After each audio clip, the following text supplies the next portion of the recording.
Hey guys, Spencer here. I'm doing a video outside today because it's for our late Friday video, fun Friday video.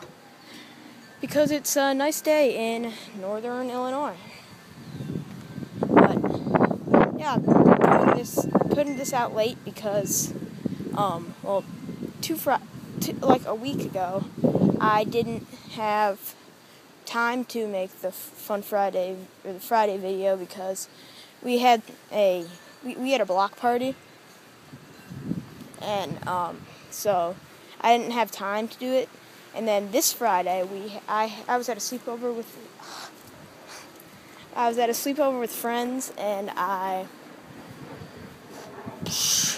I'm spacing out right now. I was at a sleepover and I had to run a 5K for a fundraiser. So I didn't have time to make the video, but I didn't want to skip 2 weeks in a row. So I'm just going to put this video out late. I don't know, probably Saturday or Sunday. But this video, it's going to be on selecting fish for a tank. And so for a new tank, when you get your fish, you want to start out with when you put your fish in your tank, you want to put them in basically 3 fish every week. That's the rule I go by. A lot of people are usually a lot more cautious about them. They'll add 5 fish a month. I don't really see what's the problem, but add 3 to 5 fish a week. If you're adding 5 fish, you're gonna want to wait a little more than a week, but it's real. You don't want to add all the fish at the same time because especially in a new tank, because you'll overload on nitrate and it'll kill all the fish. And then that's also a good way to introduce diseases to your tank.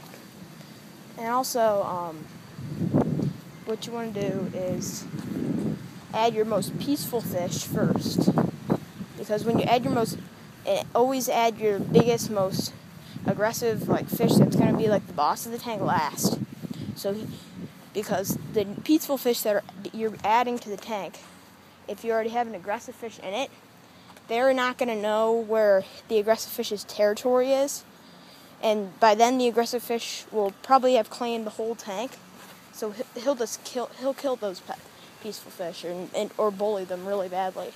So you'll have to remove them and mess up what you're trying to do. So you always want to add your most aggressive fish last, so he doesn't have time to get the whole tank as his territory, and so he basically has to have a smaller territory, since all the other fish you have in your tank already have a favorite spot or whatever, and they're already settled, so they'd be able to take a little bit more beating from the aggressive fish.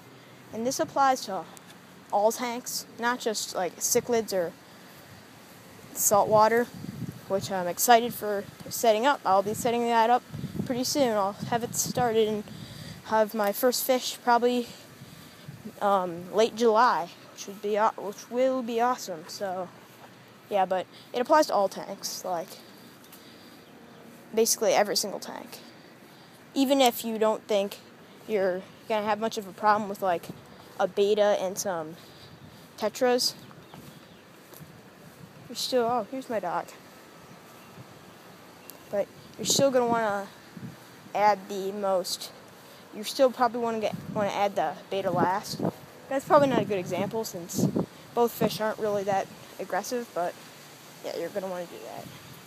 Also, for fish for your tanks, I prefer to have a couple catfish, cories, some schooling fish, and a main fish. And I'm not a big fan of all the generic fish. I really like to have some interesting fish in my tank, but that's really people's opinion. I think some types of guppies and live bears are pretty cool. I'm not really a big fan of neon tetras, because I feel like they're too basic and generic and boring. You see them everywhere, and I don't want my tank to be normal. I want it to be interesting and awesome. So yeah. Also, cycling I'm not going to go through how to cycle. It's going to say that I keep running into that branch. But if you're going to cycle with fish in the tank, you're always going to want to have your hardiest fish in the tank at the time, and not that many of them, like neon tetras or serpe tetras or cories. They make or some hardy live pairs. Those make good cycling fish. Don't add anything that poops too much for your cycling, like plecos. I know live bears poop a lot, but you're fine if it's just a couple. Also, with African cichlids, I think people usually don't cycle in fish. Same thing with saltwater, especially in saltwater. That's just dangerous, because then you could screw up your balance, and saltwater fish and African cichlids are usually a little bit more expensive, so yeah. But I don't like fish cycling because I'm bound to lose fish, and I just hate losing fish because I'm usually on a low budget, and I just don't like to lose the fish. I think that's kind of cruel to the animal to just have it as like a test to see if it's gonna die or not. I just don't. Third time. That's the third. Yeah, but I usually just get the nitrates up and make sure it's balanced, and then I'll add my first fish. And at the beginning, you don't want to add a lot of fish. You want to add like 2 or 3 fish, maybe 4. Usually not. Then wait like a week or 2. Saltwater, you want to wait even more. Saltwater, you just got to be a lot more cautious. But then you just got to wait like 2 or 3 weeks, and then you could start just the normal like 3 fish per week process. That's really all I could think of. I just been walking in a line for the past like 7 minutes, so I'm gonna end this here. Fun Friday.